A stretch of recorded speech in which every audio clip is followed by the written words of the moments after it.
gowwaa fi qalamni waan takka qabe dafee gadin dhiisuu jaan. Obboleeyyan kiyya Oromoo teenyaatu akkana je'ee mammaake. Gowwaan tokko tokko waan qabe dafee gad dhiisuu hin beeku. Zamana kanaa ilmi namaa irra hedduun dhukkuba beekamtii barbaadaatiin maraatee jira. Dhukkuba beekamtii barbaadaa kana keessa shari'aa islaamaa faalleessuu, shari'aa islaamaatitti qishnaa godhuu, shari'aa islaamaa xiqqeessuu fi waan kanaatu mul'ata. Irra hedduun dargaggeessa keenyaa zamana kana wanni inni beekameen faallaa deemuudhaanii beekame. Ilmi namaa karaan gabaabaan inni beekamtii itti arkatu gaafa namni ol je'e inni gajjechuu, gaafa namni gajje ammoo inni ol jechuudha. Ammoo warri biraa irra hedduu nama faarsuun, beekamaa faarsuun, qabsaawaa faarsuun, aktiivistii faarsuun faallaa namaa deemuudhaanii beekamtii horate. Nama beekame kana hunda hawaasni bal'aan beekaa isa sahaa jechuu. Irra hedduun ammaa nama arrabsuudhaanii beekame.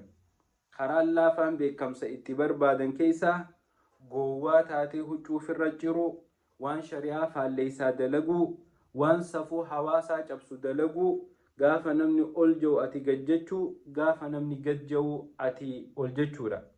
Tana karaan gabaabaan namni beekumsaaf ittiin filate. Obboleeyyan kiyya gaafa nuti wallaalaa waa faalleessu hunda jala deemnee harka dhoyne namni san beekaa ibsaa. Ijoolleen xixiqqoon gizee haadha abbaan qabdee ol daddarbitu kanuma ifii ol utaalu jirtu itti fakkaattii jan. Tanaaf obboleeyyan kiyya ajandaa hawaasaaf baasuu kana haadhiisnu. Keessaafuu dhimma amantiitii irratti ganamaa fi galgala waan hin jirree fi tajirtu hunda walitti qabanii hawaasa ifiifuu cinqiin addunyaatun itti heddummaatti jalaa gubbaan balbala ajaa'ibaa keessatti gubachuu jiru.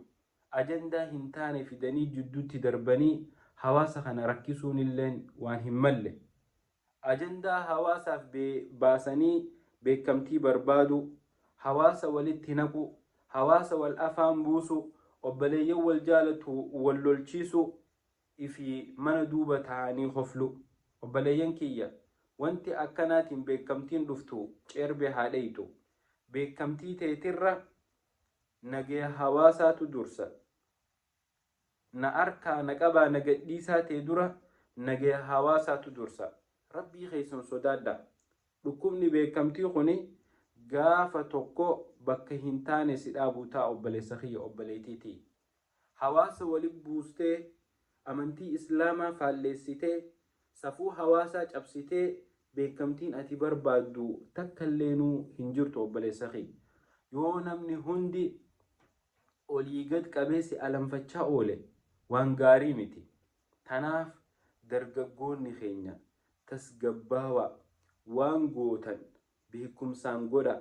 Waan godhuu deemtan osoo jarjartanii waan safuu cabsaa, waan amantii faalleessaa hin goone nama guddaa beekumsa qabu, nama isin dura lafa bulee jiru, kaan cufa liqimsee jiru, nama rifeensin illeen jijjiiramee jiru, nama akkasiisan gaafadhaa. Guddaa isin dura jirurraa gorsa fudhadhaa. Hawaasa kabaja, amantii teessan kabaja, safuu hawaasaa eega.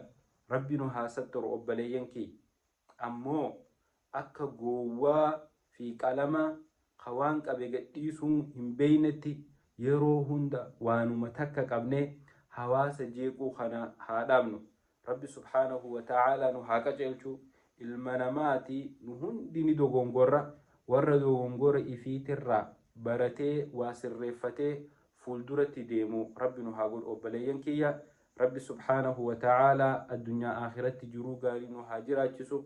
Ummata wal dhaga'ee, wal kabajee, wal jaalatee tokko tahee amantii ifii kabajee, aadaa ifii kabajee, safuu ifii kabajee hawaasa isaa keessaa beeke kana kabajee eeggatee kabajaa fi jaalalaa fi naamusaa fi adabaan jiraatu Rabbi nu haa taasisu. Hanga dandeenyetti waan hawaasa jeeqaa, waan ummata walitti buusaatirraa haa fagaannu. Assalaamu alaykum wa rahmatullahi wa barakatuh.